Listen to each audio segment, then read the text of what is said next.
Okay, so our session this afternoon, our teaching of spelling in the primary school, and we've advertised this for teaching and teachers and for teaching assistants, because it is primarily about what classroom practice. If you're here as a literacy lead, I hope that there are things to take away, perhaps to share with other members of staff, or just to reflect on current practice that you're seeing in your school. But as you can see from the information on the screen, which was shared with the course, this workshop is aiming at providing approaches and resources to support progressive teaching of spelling, with a focus on teaching strategies and teaching patterns. And we're aiming this primarily at pupils who have already done a good chunk of work focusing on phonics for spelling. So I guess that we're looking for the sort of second half of the primary phase, although I'm sure a lot of this would be relevant if you're working lower down in the primary phase as well. I want to share examples from schools, but really focusing on what research, what evidence, and what good practice looks like for the teaching and learning of spelling. And what I'm aiming for by the end of the next hour or so is that you have developed your understanding of the progressive spelling knowledge and skills that our children need in the primary phase, but also perhaps to secure your understanding of how we go about that, the methodology in the primary phase. This is a session that is primarily me sharing information, and we won't be taking part in any planned breakout rooms. But for those of you who are attending live this afternoon, please feel free to use the chat function and to ask questions if things should arise. I mean, this session has to be useful for you first and foremost. So our session this afternoon, focusing on three parts really, starting with the why. Why is spelling so important for our children in the primary phase? Then focusing in on what in terms of spelling do we need to teach through the primary phase, and then how might we do that? How are we supporting our children to develop their knowledge, of which there is a huge amount with regards to spelling, and their skills and the use of that knowledge in their own spelling. So if we start with the why, research and reading in preparation for this session was really interesting, and the why I think I've boiled it down to three key areas. First and foremost, when children can spell, it reduces the cognitive load for our pupils. Obviously, spelling is a highly complex activity. Children need, when they're writing, to think of ideas, they think of content, to gather what it is they want to say in their writing. They also need knowledge of sentences. They need knowledge of punctuation. They need knowledge of grammar and vocabulary. They need handwriting, and they need spelling. And that's just to name a few of the strands that a writer needs. So if spelling is automatic, in simple terms, it's one less thing to think about. It frees up that cognitive space to be able to focus on the content, which, as always, is the most important thing for our writers, what it is they want to say for a reader to read. In addition, being able to be a speller and engage in spelling activity is the foundation of the whole range of literacy skills. If we think about reading comprehension is based hugely on children understanding vocabulary, and that knowledge of vocabulary and familiarity with words is hugely increased if they're also able to spell those words. So thinking about writing more broadly, handwriting fluency is hugely supported by spelling fluency and vice versa. And when spelling and handwriting go well together, again, cognitive load is reduced. Choosing correct spellings is an indication of understanding of a word that is being spelt. So it all ties together. The third point, confidence and competence. Confidence, well, we all know the children who limit what they're willing to put on paper or on screen to the words that they're confident to spell. I can picture children who will only try to write what they feel they know how to spell. So that confidence is hugely bolstered by children being able to spell. And we also know those children who lack confidence more broadly if they struggle with spelling. It prevents them from feeling confident to put pen to paper. Suzanne, yes, you should be able to see something.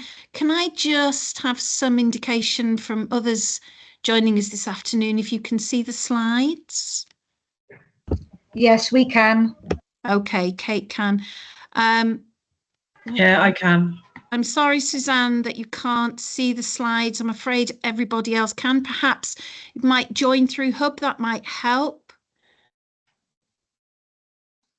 I can see so now. Sorry, I've gone out and come back in, Kath. Apologies. Oh. I've got a few messages with people losing no slides. Okay, so I think it's broadly, can I suggest that if you aren't able to see the slides, that you might be able to perhaps rejoin the meeting through Hub, if that helps? So that why is spelling important from the research? If we go into some additional reading, the Education Endowment Foundation produces a range of guidance reports, and one of these, particularly with a focus on improving literacy in Key Stage 2, details what their extensive research suggests makes the most difference for pupils who struggle with literacy. In Key Stage 2, their guidance report speaks of 7 key recommendations, and the 5th, as you can see on the screen there, is relating to the skills of transcription. Those skills of handwriting and spelling in particular that have a big impact on children's ability to write. As you can see on the screen, their guidance suggests that fluent writing supports composition because people's cognitive resources are freed up from focusing on handwriting, spelling and construction and can be directed to writing composition. So again, the Education Endowment Foundation finding that link between freeing up that thinking power from spelling to focus on content.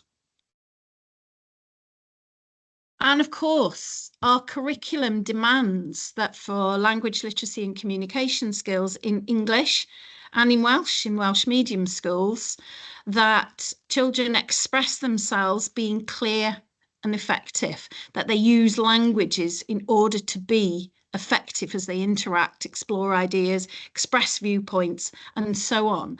And that being effective requires that children are accurate.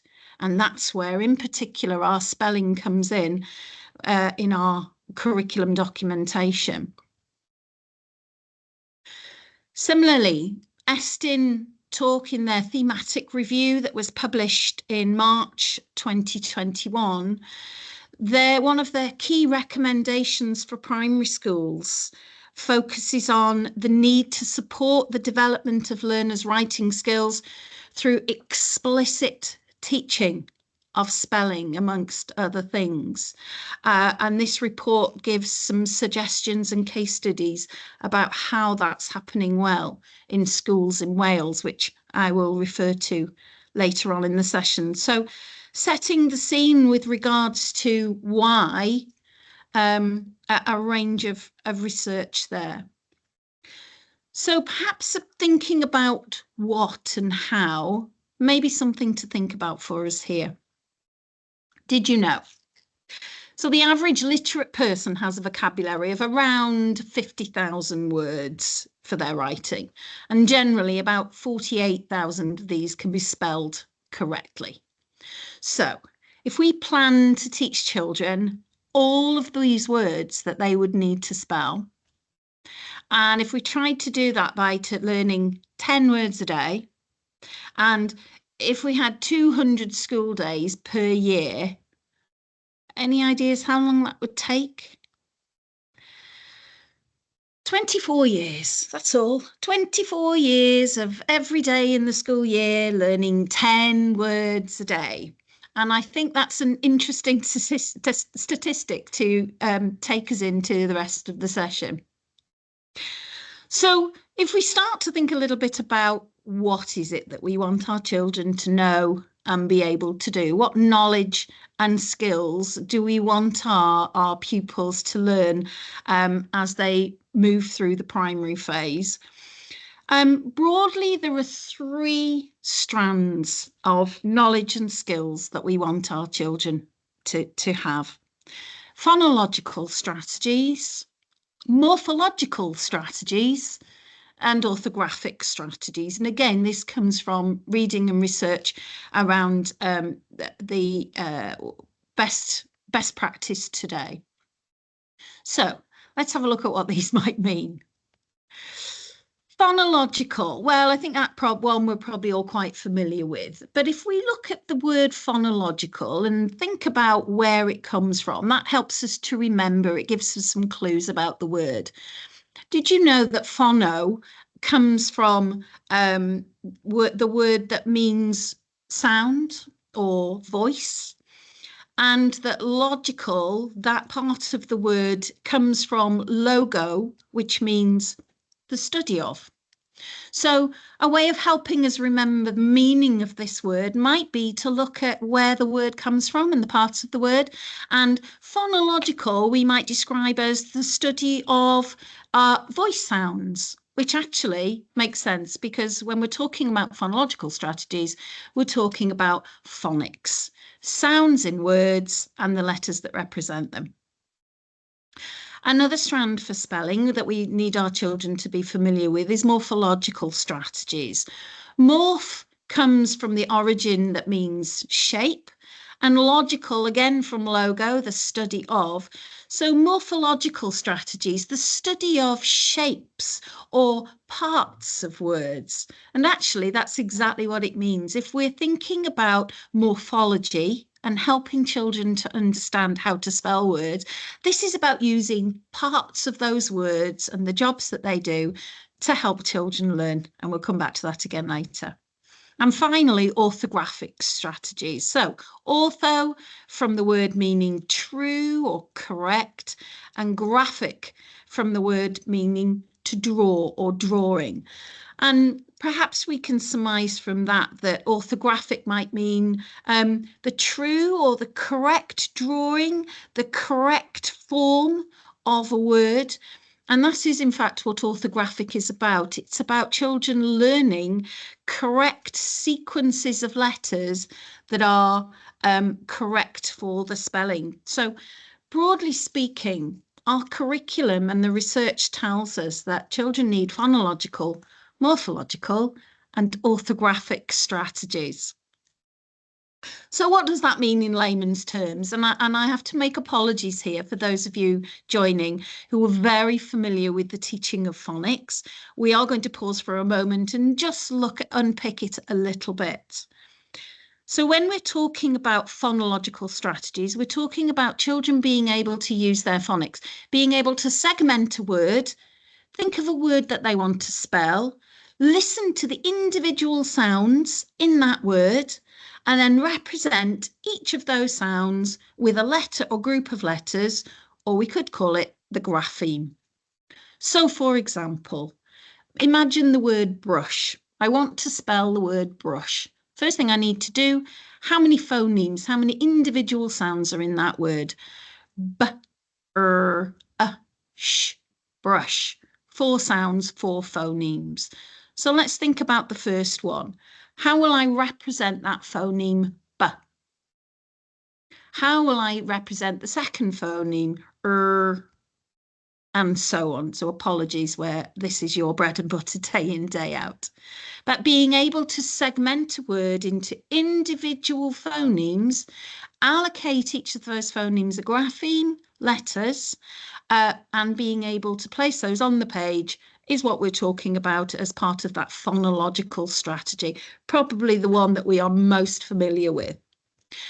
Part of that phonological strategy is also for children who are slightly beyond and are thinking about splitting a word into syllables first, before then breaking down into those individual phonics. So again, for example, if we take a word with more than one syllable, internet, a simple one. How many syllables in the word internet? 3. Internet. So for each of those syllables then, following that process of breaking down, how many phonemes can I hear? Allocating graphemes to each of those phonemes. In, in. Ter, t, ter. Net, et, net, internet. So whilst for some of us, that's our bread and butter if we're working with younger children. Certainly for teachers who are working at the top end of the primary, who perhaps have worked with older children for longer and perhaps haven't had training in phonics, this is a key area that many of our children right through the primary and actually now into secondary school continue to need that focus on these phonological strategies. So let's think about the terminology of phonemes and graphemes, sounds and the letters that represent those sounds. Let's imagine for a moment that as a child we want to write the word cow. How complex is the English language that makes it so difficult that there are so many different graphemes that we can choose from to represent the individual phonemes? So let's take the word cow for a moment. How many phonemes in the word cow? 2 phonemes, the sounds and the sound ow, ow, cow. What graphemes will we choose to represent the first phoneme? Well, for many of you in your schools, you will have a comprehensive spelling phonics program that gives you all of the graphemes that represent the phonemes. But for the moment, I'm using a generic resource, letters and sounds, that's relevant for any child. If we look on the left-hand side, that phoneme k, represented by, in this case, 3 different graphemes, the letter C, the letter K, or the CK digraph, 2 letters representing 1 sound, with examples on the page there. But of course, the English language being what it is, there are common variations on those graphemes. So for example, in the word school, the digraph CH represents that phoneme. Or in the word mosquito, the digraph QU represents that phoneme. So the complexity of the English language requires that children have progressively through the primary phase that growing range of knowledge of, in particular, digraphs, 2 letters where they represent 1 sound. So back to cow. What about that second phoneme, ow? How many graphemes are there that represent that 1 phoneme? Well, the OW is taught early on for many children in the primary phase, and the OU, as in cow or out. But also, let's not forget the OUGH, 4 letters representing 1 sound. Complex. I could ask you to write a list of phonetically plausible spellings. I'm not going to ask you to do this in the chat this afternoon, but you might just make a mental note. I wonder how many phonetically plausible spellings of cow that you could create. Well, let's imagine we could plausibly use a letter K followed by an OUGH. Phonetically, that would spell cow. We could use CK, plausibly followed by an OU, and that would phonetically spell cow. A brief indication of how complex it is for children. So progressively through the primary phase, you will have a phonics scheme that details the order in which children are taught to use the consonant graphemes to represent letters, to represent phonemes, and the vowel phonemes represented by the range of graphemes. Apologies, I keep seeing things popping up in the chat and it's I'm distracted for a moment. Whatever your phonics scheme is in school, are all of the teachers as familiar with it as the teachers who are working lower down in the school? Teaching phonics is definitely the business of all teachers through the primary. And in fact, my secondary colleague joins us this afternoon, who will be working with secondary teachers tomorrow, saying exactly the same thing about Key Stage 3, the importance of teachers being familiar with that range of graphemes to represent phonemes. So whatever your scheme is that you use in school for the systematic teaching of synthetic phonics, you will have a scheme that looks at that progress from the early stages where children are developing phonemic and phonological awareness, all the way up to knowing the range of graphemes for the range of phonemes. The image on the screen looks at the pyramid from the bottom to the top, the progression from early phonological and phonemic awareness through children being introduced to individual graphemes to represent phonemes, to being in the red there, taught the range of vowel digraphs and the beginnings of suffixes, and onwards to the top of the pyramid where they're familiar with a range of silent letters or digraphs. But phonological strategies is essential for all children right the way through the primary phase. And we explicitly need to teach those consonant vowel phonemes, practicing those phonemes all the way through words as they identify a word in syllables and then phonemes, and particularly focusing on the common digraphs, particularly those for the vowel sounds. My colleague Leanne and I have spent some time over the summer creating an overview document for spelling. This will be particularly useful for those of you who perhaps don't have a spelling programme in place in school, and it draws upon the teaching of those three broad strategies: phonics and phonological strategies, morphological strategies, prefixes and suffixes, and those orthographic strategies, looking at letter patterns and patterns in words. The overview you will have access to when I share the slides with you at the end of the session, but to give you a flavour, what's described in the document is broadly the sequence of phonics that children need for their spelling, beyond that introduction of those initial graphemes for phonemes.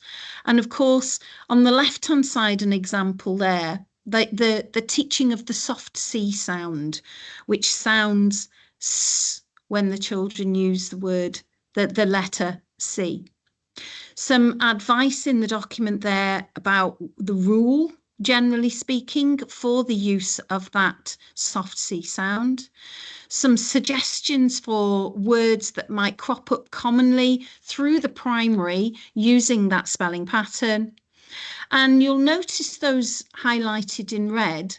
We tried wherever possible for those schools who use the single word spelling test, which we know is widely used in our region. We've included words that crop up in that single word spelling test that adhere to that particular spelling strategy. In addition, we've added links to teacher resources, in particular from the primary and secondary spelling banks, that provide suggestions for other activities to support the teaching of that particular strategy.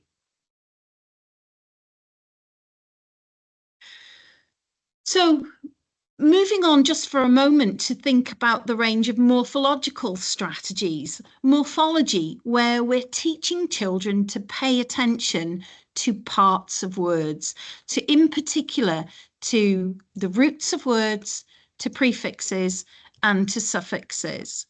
So, for example, in the example on the screen, a child who is looking to spell the word distrustful, we would want to draw attention and teach that the root of this word is the word trust, and that's our starting point. Do we know how to spell the root of this word trust?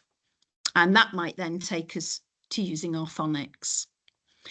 What about the beginning of this word, the prefix dis? Some exploration of the fact that distrustful actually is a root with a prefix and a suffix in this case, and drawing attention to the prefix and the suffix is enormously supportive of children being able to chunk a word into its parts and use their knowledge of prefixes and suffixes to help them with their spelling. So in this case, dis is added to the word and changes the meaning of the word, as is full. Distrustful, when you're not trusting, when you are not full of trust, distrustful. So being able to split a word into its parts is one part of that morphological knowledge, but there is also the etymological and using etymology. Etymology is about knowing what the origin of the word is, what it originally means. Where did it come from? Where did that root come from? And does that help us in particular with the spelling? The etymology is what we looked at earlier on when I picked apart the word phonological, for example. So using etymology, perhaps with the word century, that's a good example. Century, what is it about this word that the children might struggle with in terms of their spelling? I would argue from the children I've taught, certainly, that it might be that soft C at the beginning of the word. They might want to spell it with a letter S. So choosing the wrong grapheme to spell that phoneme. So how can we use etymology to help them remember that the spelling there is the letter C? Well, etymology tells us that the root of the word century comes from the Latin cent, which means 100. So how does that help us? Well, it helps us because we know that if the word cent means 100, cent, we know century means 100 years. And cent originally means 100. Does that help us to remember a cent? A cent in America is 100th of a dollar. Does that, knowing what the word cent means, help the children to recognize that word, that root, help them to put meaning to that root and help them to understand the word in order to help them to spell it?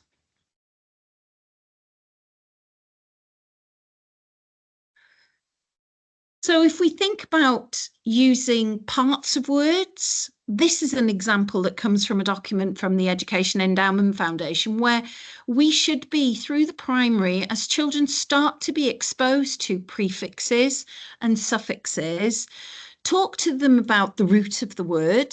In this case, the root might be appear. Talk to them about how that word might change if we add prefixes, if we add suffixes, and how that helps them to remember the spelling of the word.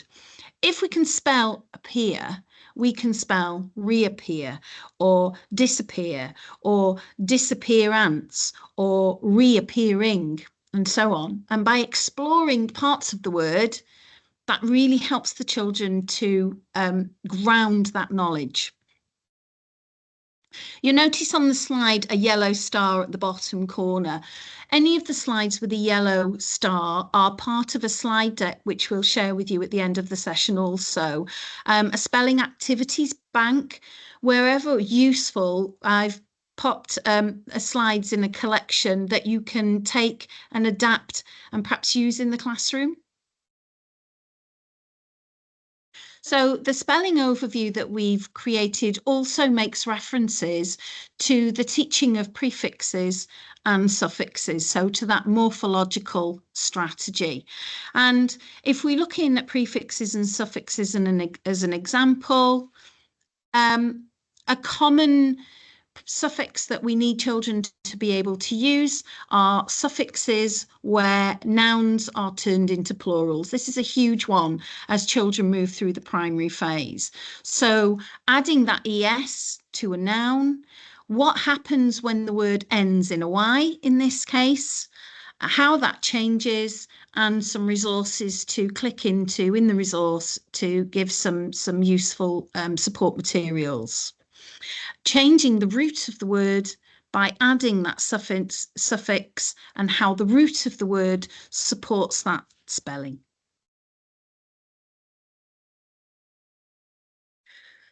So it all sounds quite based in terminology, using morphology and etymology, but etymology and morphology are in our curriculum documentation.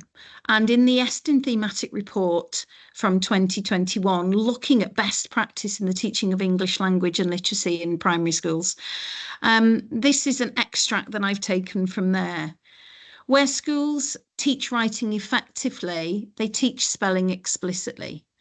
They found that in a minority of schools where the teaching of writing is underdeveloped, that teachers often test learners' spelling, but don't necessarily provide sufficient opportunities for them to learn about word patterns and spelling strategies. And frequently they suggest that they found gaps in knowledge about how the English spelling system works, and in particular, how morphology, parts of words, roots, prefixes and suffixes, and how etymology, meanings of parts of words, might support spelling development. And so onto that, the third of those broad strategies, what we're calling in the Education Endowment Foundation and in Eston documentation, orthographic strategies. Helping children to recognise when a word looks right, helping children to try different spellings and identify by use of their visual memory when it's right. And this is particularly challenging for children, memorising sequences of letters and knowing when they are the right collection. Orthographic knowledge is particularly important for those tricky words that aren't supported by phonics that the children are familiar with. And it relies on that visual memory. And as it says on the slide, in particular, this is the case for homophones. Apologies, I've got my teeth in. Homophones, where words, the same words are spelt differently when they have a different meaning in different contexts. Pray and pray, for example. And this is also in relation to that idea about how the word looks on the page and supporting children to identify the shape of the word, the outline of the word in some cases, and what the word looks like, as I say, on the page. So for younger children, that's often about that developing and using gross motor skills and small motor skills for that repeated use of patterns in words so that they feel that pattern, that physical representation of the word, as well as the word and its outline. So when we're talking about orthographic strategies and children learning that the repeated patterns in words, knowing a sequence of letters in a word, there are a variety of strategies that are used in schools to teach that memory, that visual memory of sequences in words. And I've included a number on the screen that I think I've seen most used in schools and are referenced in research materials. So how do we help children with those orthographic strategies? It's by repetition in its simplest form. Writing the word, writing it again, writing it over the top, writing it again, writing it again, writing it again, writing it with your eyes closed, writing it again, that repetition. It's the use of look, say, cover, write, check. Probably the most common strategies that is used in schools to help the children remember patterns of letters. It's by things like helping children with the pronunciation of the words, or as we used to say it as it's spelt. For example, personal example here, my dad always used to refer to biscuits rather than biscuits, which was a family joke, but certainly helped me to remember how to spell biscuits. And you will have your own examples of that. Say it as it's spelt to help you remember that word. What about the technique of finding little words in big words, where knowing the little word helps the child to know that sequence of letters, the pattern of letters, and helps to commit that to memory? So, for example, there's an end in friend. Why is that important in the word friend? Well, often the children confuse the medial vowel in the word friend. What about Ron in the environment? How do children spell that word when they're not familiar with the fact that Ron is in the middle? Well, often they miss that N. The tricky bit is remembering the N. So remembering the little word in the middle helps them to remember that sequence. The same with Liam in the middle of Parliament, or as one of the children that I taught in Year 5 many years ago, Owen, told me that there's a rat in the middle of separate.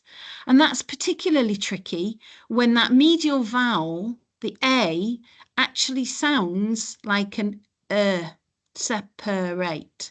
What do children find difficult about that word?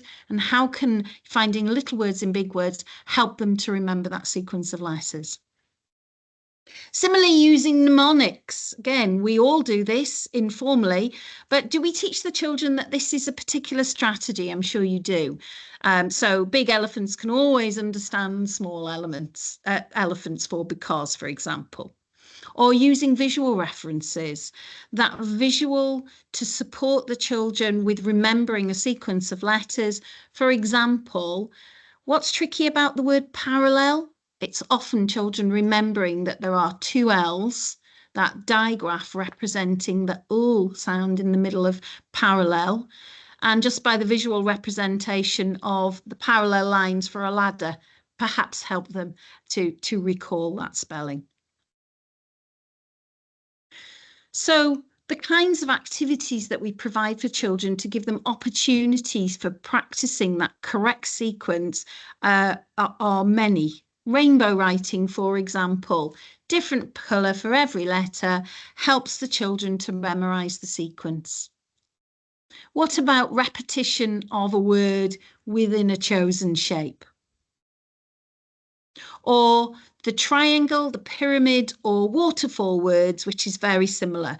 Starting the word with the first letter, adding in the second, adding in the third, helping the children to remember the sequence of letters. Again, look, cover, write, check. This one was shared by Glenusk Primary in some spelling work that they did last year, looking at using upper and lowercase letters, writing the word in uppercase letters, then writing the word in lowercase letters, then writing the word in alternating upper and lowercase. Again, the purpose of all of these activities is that repetition of the sequence. Magazine Mayhem, another one shared by Glenusk, cutting and sticking letters from newspapers, from magazines, again, identifying that repetition of the sequence of letters, all to support that orthographic strategy. So I'm going to pause for a moment, encourage Does anybody else have any others? Any that you could pop in the chat of ways of helping children, that repetition of letter sequences to learn a spelling? I'm just going to pause for a moment, encourage, if you can, to pop any in the chat.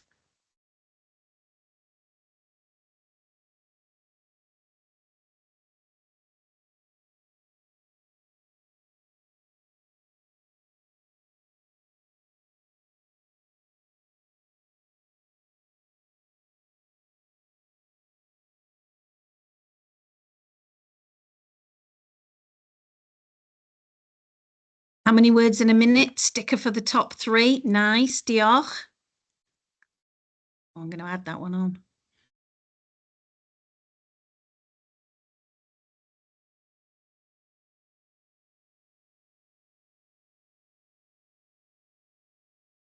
I can see doodle words.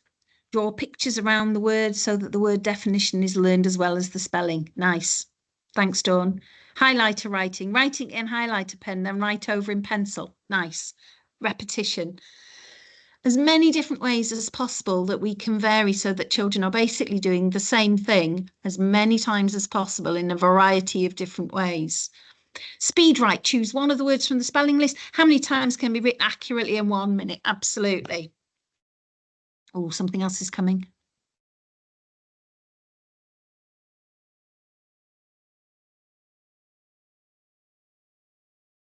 Oh, change their mind. If any others come to mind, please do pop them in the chat so that I can magpie them. That would be great. Thank you very much. So let's just take a look for a moment at what our curriculum says. So our curriculum for LLC, for English and for Welsh and Welsh medium, where our expectations are the same, but just in a different language, it tells us that we are primarily using those orthographic strategies in the first place for writing familiar words. So children learning a sequence of letters to represent high frequency words. They also are expected to use that phonological knowledge, writing words and phrases using letters and the sounds they represent. Interestingly, our literacy framework gives some additional information, some additional detail. What do we want children to be able to do when they're spelling across the curriculum in other AOLE with topic and theme work? It also talks there about being able to segment words into syllables, as well as individual syllables being able to be phonetically segmented. What about progression step 2? Well, spelling common irregular words by learning the sequence of letters, being able to use letter sounds and patterns, and being able to use a range of strategies. And now we would say the phonological, the morphological, and the orthographic. And the literacy framework gives us additional detail. So children being able to use consonant, vowel, consonants and digraphs for that phonological, being able to use simple roots and suffixes and plural forms and past tense, where again, it relies on suffixes added to the root. All of that is that phonological use of phonological strategies. And at the bottom of the page there, asking children to be able to use a range of strategies, including, as we can see there, roots, morphology, graphic knowledge, phonic knowledge. So again, those 3 broad strands. What about progression step 3? LLC, nothing in the descriptions of learning for spelling. Highly unrealistic. Spelling requires teaching right the way through the primary phase and into the secondary phase. And the framework tells us that again, in progression step 3, we're using knowledge of their phonics and repetition of patterns, as well as roots and suffixes and plural forms for that morphology. And we also are developing the children's continuing ability to develop their phonological awareness. So those 3 broad strategies are reflected in our curriculum documentation. I just want to share this with you, and I know that we've got Kirsty on the call with us this afternoon. So Kirsty, I hope you don't mind me sharing this excellent practice from your school. Last year, a number of schools in our region took part in the Reading Reconsidered reading training, and part of that training focused in on the importance of developing children's knowledge of vocabulary. And in Pilgwentley Primary School, they did some inquiry work to look at using knowledge organisers to support children's vocabulary and knowledge of vocabulary. And in this case, knowledge of vocabulary related to texts and literature that they were using in Year 6. So with this non-fiction text about Aaron Ralston, the children were taught specifically the vocabulary, that the difficult vocabulary that they were going to come across in the text, and provided with knowledge organisers. And it seems to me that the use of knowledge organisers and focusing on the meanings of words alongside the spelling patterns of words is crucial in making sure that children not only can spell words effectively, but are really secure in the knowledge of those words. And I thought it's interesting in the example on the slide here. For example, the word crevice. Crevice, knowing what crevice means, was essential to this text that the children were reading. But not only that, if we want children to use the word crevice, we need them to be able to spell it. And what is it about the word crevice that's going to be tricky for the writer? And it's probably the sound towards the end of the word represented by the grapheme C, the letter C. And by using a visual representation such as that on the slide, and the knowledge that a crevice is likely to appear in ice, is that something that would support understanding not only of the word crevice, but would also support the understanding and the knowledge of that spelling itself. So maybe that combination, which I know a number of schools use, of the meaning of the word alongside the spelling are mutually supportive. So Kirsty, I hope you don't mind me sharing. Similarly, I know a number of schools who might use something like the Freya model to support that deep understanding and knowledge of key vocabulary. So, for example, what's tricky about the spelling of the word Russell? And it's that knowledge of the TLE ending. Spending the time to understand the meaning of that word using something like perhaps the Freya model, where providing the children with a definition, providing the children with examples, providing a visual representation, and maybe even antonyms or synonyms if you find that more appropriate in your classroom. The use of the Freya, again, just supporting the children globally with that word whilst drawing attention to the definition as well as the spelling pattern. And when you have the slides, there is a blank version there if that's something that's useful to you. And I know that that's a strategy that is used in a number of schools in our region. So, crikey, I've spoken for a long time already, and that was just the what. So let's spend some time thinking about the how. And I think we've probably already started to focus in with some of the examples shared already. How are we teaching the spelling? So the reading and the research would suggest that it's by explicit teaching. And if we refer just to the Estin documentation, it talks about the necessity to explicitly teach spelling.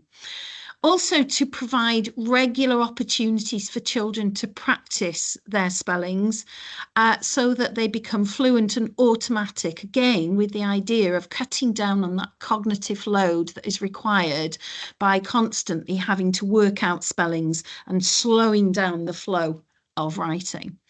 And focusing in on that supportive classroom environment, resources and routines. So I want to share some practical examples with you. Hope that helps. So explicit teaching, back to what Estin and the Education Endowment Foundation said.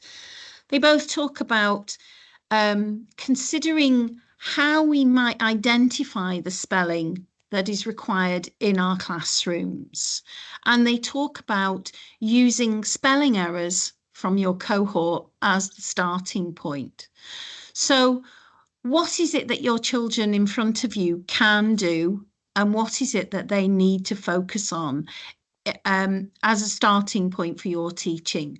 So rather than considering them, for example, here is my year 4 class, what objectives should they be focusing on, but rather looking at the needs of the class in front of you and identifying key teaching from that, and then explicitly teaching those spellings and providing those extensive opportunities. So if we think about identifying errors, if we're thinking in terms of those 3 broad strategies, is it their phonics and their segmenting and their knowledge of graphemes? Is it their morphological knowledge, their understanding of prefixes and suffixes and the root? Or is it more about their understanding of knowing sequences of letter patterns and the rules that go alongside them? So if we just take one simple example, if we see a child writing the word slipped as it is on the left-hand side, as opposed to the correct spelling in blue, can I just invite you to take a moment? What is it that this child needs in terms of that spelling focus?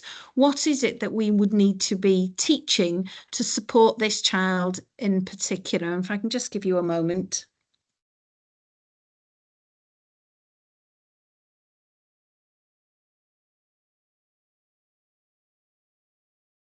Some nice ideas. Spelling tennis, we like that.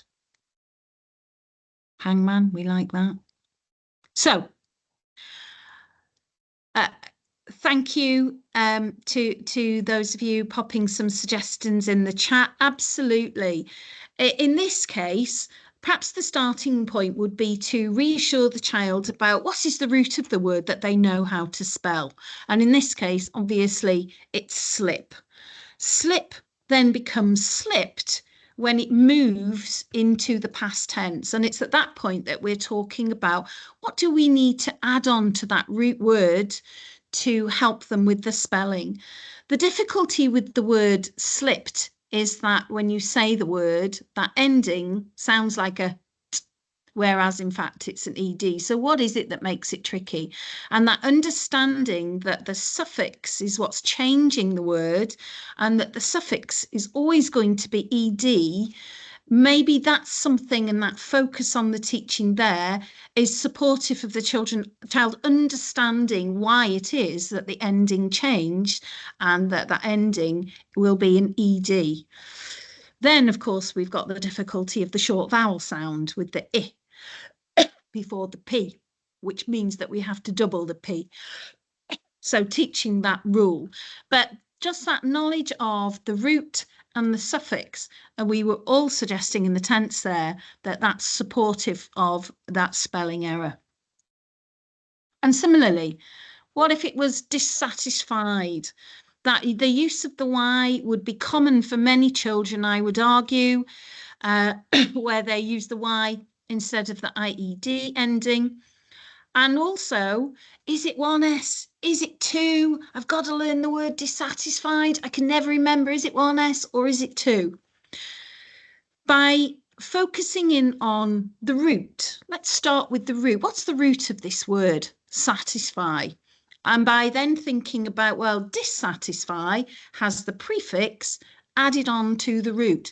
Well, the prefix has an S, and the root has an S. So that's one way of supporting that understanding. Well, it's going to be 2 S's because there's one on the prefix and one of the root. I think perhaps something we would take for granted. And again, that reference to the suffix has been added to the root satisfy because now we're in the past tense. We know that past tense is an ED, and then we have the spelling rule that moves the Y to an I. A lot involved with this word.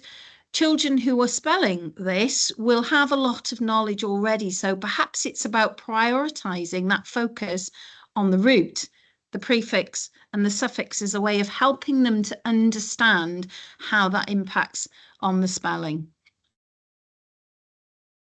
And what about breakfast? Perhaps I can encourage you to take a moment to think, how might you support or focusing the teaching around that misspelling, the error of the word breakfast? I think there are a number. Feel free to pop in the chat or just take a moment if you're with somebody else there to have a chat amongst yourselves. How might you go about supporting that spelling?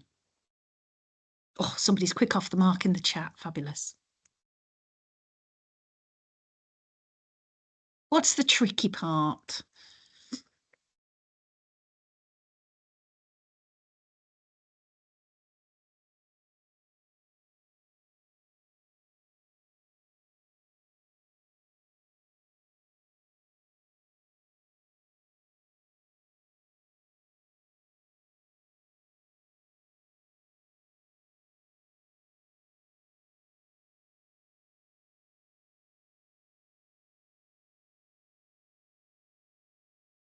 So I can see 3 dots, people are typing.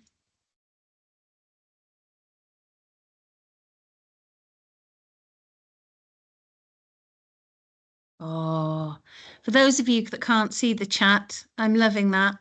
I have a break for breakfast and teach the spelling of the word break.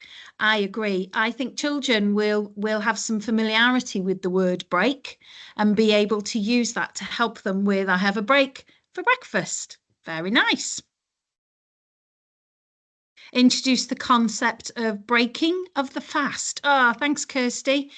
Yes, the idea that breakfast comes from the origins of breaking the fast. What does it mean to fast? It means that you don't eat. And if you break that fast, it means that you start eating. And that's what you do when you've slept all night and you've fasted through the night, and breakfast is the time to break that fast. Again, another great way of teaching that focus. And there is a break in breakfast. Yes, thank you for that. So again, we're into the etymology a little bit here, but also in breaking the word up and thinking about its component parts and how that supports the spelling. So apologies for going to town there, but that idea about what are the common errors that you're finding in your classroom from the children's writing, and focusing the teaching to the common errors rather than considering the age of the class and starting with a spelling scheme just because they are that age. We know that we need to start with where the children are. So how might we go on and do that? So teaching, explicit teaching, and again, the best way to do that from the reading and from case studies is to do that through investigation and discussion. So looking for rules, looking for exceptions, exploring patterns in collections of words that are similar, words that are different. Why are they that way? And how does that spelling work? So, for example, again, a yellow star, this is part of the support materials, if this is useful in your classroom, to add your own words, your own prefixes and suffixes. Let's just imagine for a moment that we're exploring words with the prefix un or the prefix dis. We've got a selection of word roots there. Perhaps we might provide them for the children and provide words that the children are already familiar with the meanings of the words, or perhaps are relevant to their current context in terms of books they're reading, themes, topics that they're exploring. Let's sort these words into 2 categories according to which prefix they would use. So I'll kick you off as a starter. Unwell, diswell. No, that doesn't make sense. Unwell. Unallow, disallow. Yeah, no, disallow, that's that. So let's sort our words according to the prefixes.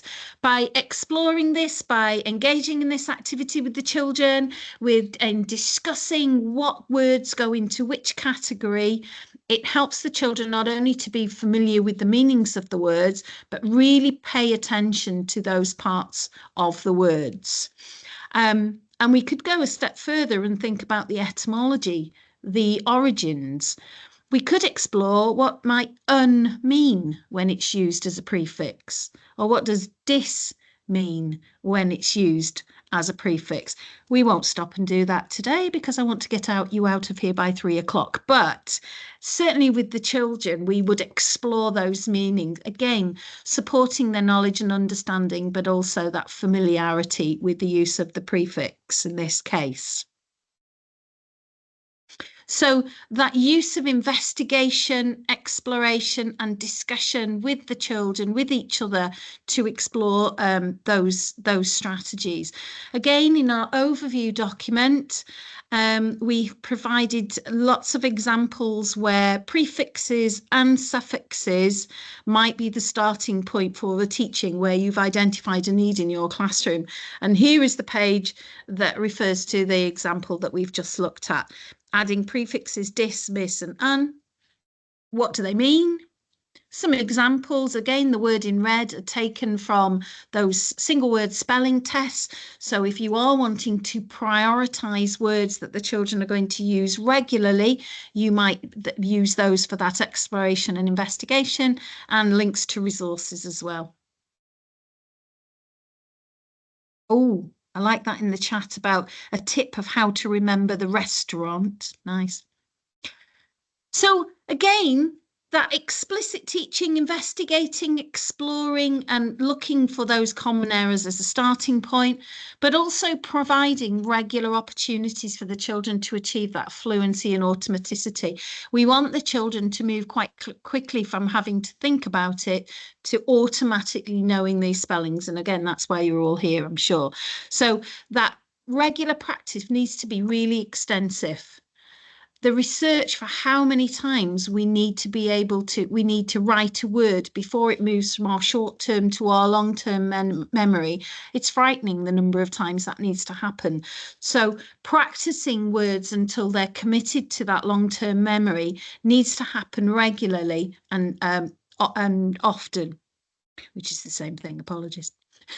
And providing motivating, engaging, enjoyable activities to do that, if the children have to do it so many times, is the key to it. And we've already explored some of these activities. So again, the look, say, cover, write, check.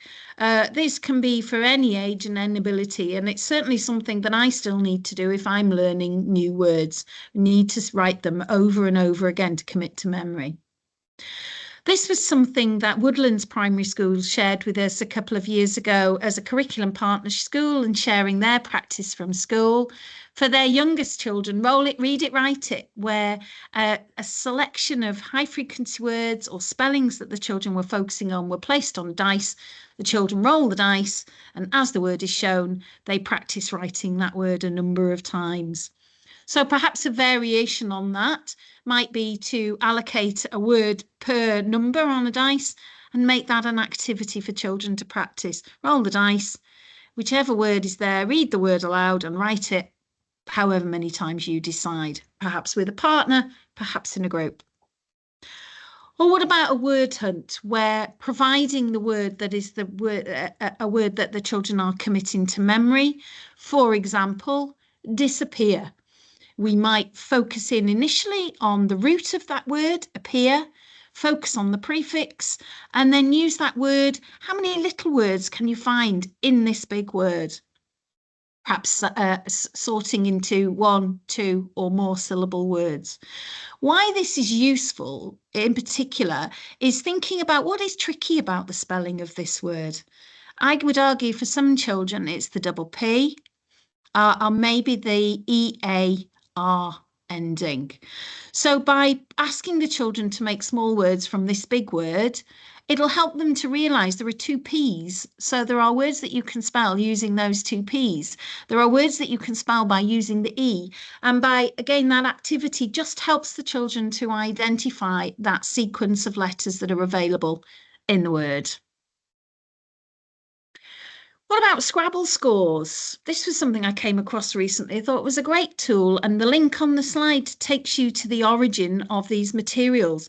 What about allocating Scrabble scores to a word or your collection of words? What score will you get? By doing this, it alerts you to the repetition of letters in words, of high scoring letters, of unfamiliar letters. Again, just that reinforcing.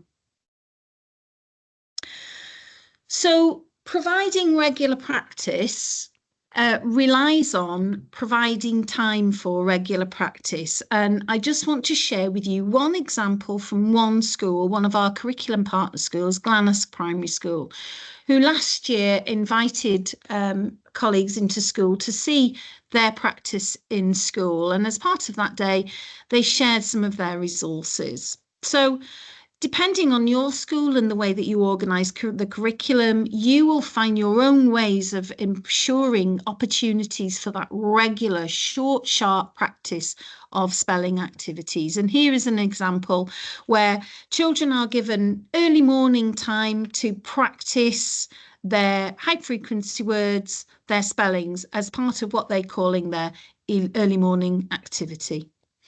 They also, through the school, are involved in their phonics teaching, which by necessity requires that children are developing their reading, but also their spelling, looking at their phonics.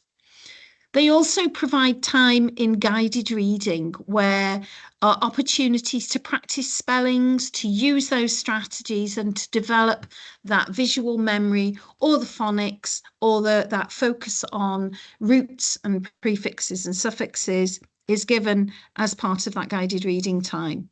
And they also refer to opportunities to practice spelling in their continuous provision.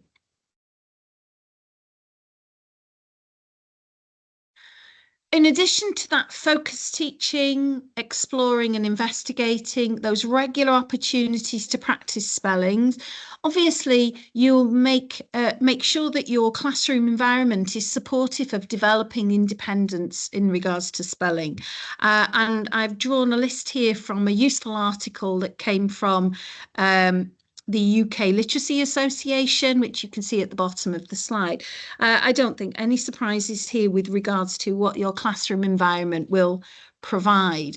But just to exemplify a couple of those, again, displaying keywords, key terminology from across the curriculum or specific spelling patterns that are the focus of your classroom practice.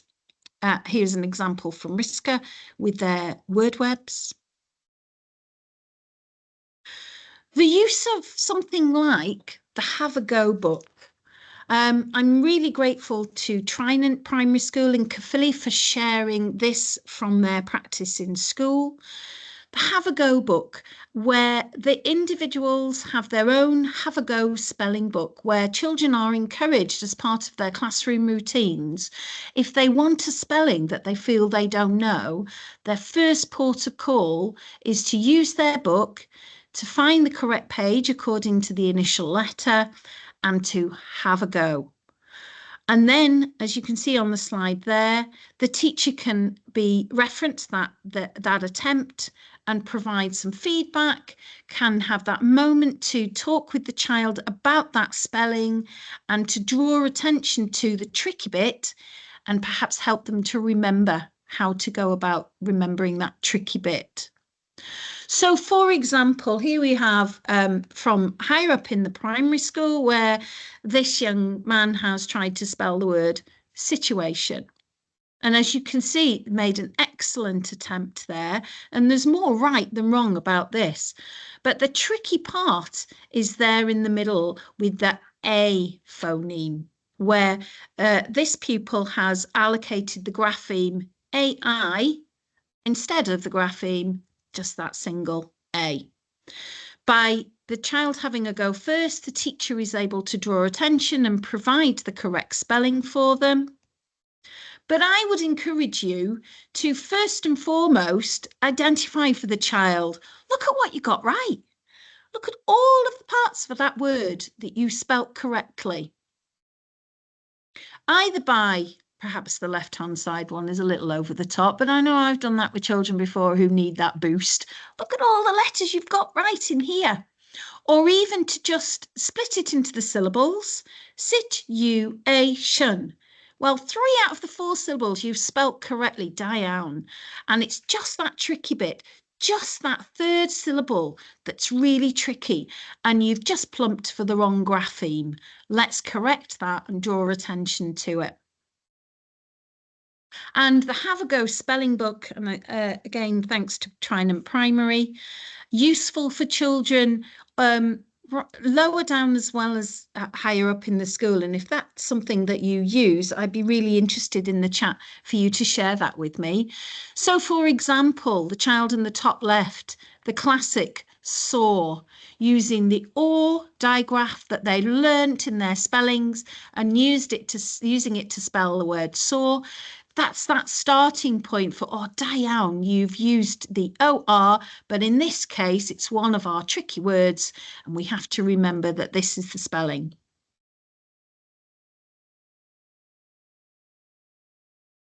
Focusing on that tricky bit, the tricky bit of the word is a recurring theme. Again, thank you to Woodlands Primary, who have previously shared this example, where they refer to heart words with their children, where high frequency words or words with a particularly tricky spelling part are used with the children. The heart is used to draw attention to the tricky bit because they need to know this word off by heart. So a little technique that is useful in just focusing in, as well as how many syllables does the word have? How many syllables have you spelt correctly? Again, that focus, but the tricky part. Again, using tools in the classroom to remind the children to use that independence that we're developing in them. And something like a try 3 before me poster is always a good point. Try at least 3 things to find the correct spelling before you come to me. Is it on our word wall? Do we have a part of our classroom where the spelling pattern or the strategy that we're focusing on is referred to? Are there high frequency word spelling mats that the children can go and access? Have they already had a go in their Have a Go book? And then finally, perhaps the rule might be that you can come to the teacher. You might have other things in place. Maybe they have 3 or 4 things that they have to try before they come to you. But just making that a visual is helpful. So having said all of that, I just a little focus in on the use of spelling tests. I want to draw your attention to the Estin thematic report, again, fairly recent, where they looked at best practice in the teaching and learning of English and literacy, and where one of their key recommendations was the explicit teaching of spelling. Draw your attention to one of the many case studies in the thematic report, where they, at one school, looked at focusing in on how they were teaching spelling. And as you can see, the bottom left-hand corner of the slide there, it might be quite small, so I will read that aloud, forgive me. Every week, learners take home a list of 10 words to learn to spell. Teachers choose the words and, in general, match them well to the learner's current spelling ability. Learners receive homework where they write each word in a sentence, and then the teacher tests them on their spelling of those words at the end of the week. I think it's fair to say that might be very common. Estin, in their report, made the following statement from the school. Staff recognise, however, that often learners do not transfer their knowledge of these spellings to their independent writing.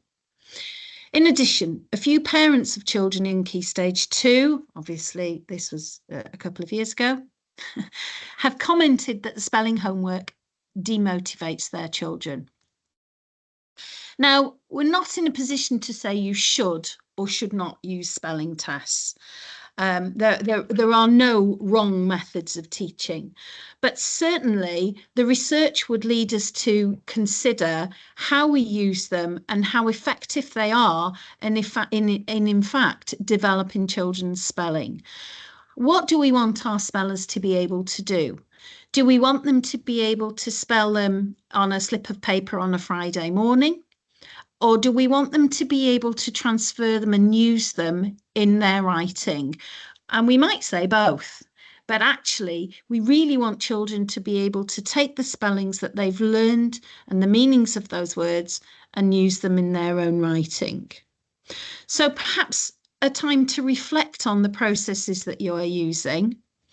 I refer to Glanhusk sharing their practice less than a year ago, and thinking about the range of methods of assessment that they were using and continue to use with regards to spelling. So thinking about those formative assessments, how do we know day to day, week to week, that the children are developing their spelling knowledge and their use of skills? And it might be that we are using spelling tests, but more often than not, the most effective way of knowing where the children's spelling is improving is to look into their writing. So a method of doing that would be to look in at their independent writing to see that progress made.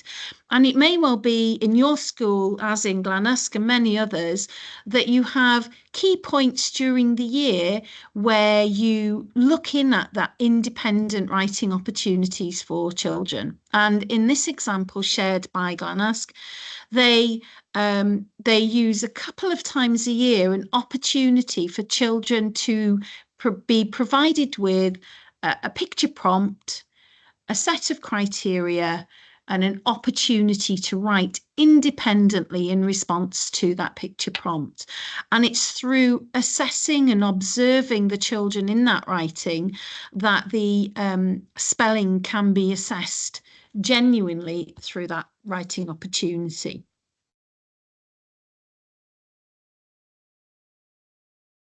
So we've nearly gone to an hour and a half.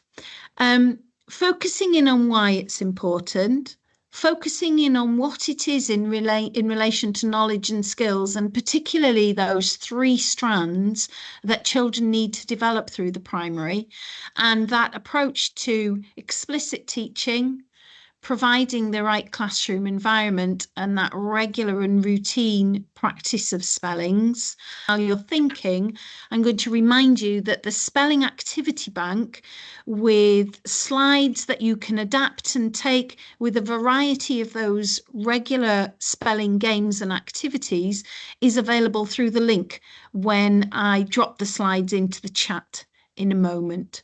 So I'll stop and give you some thinking time. Is there anything you want to ask?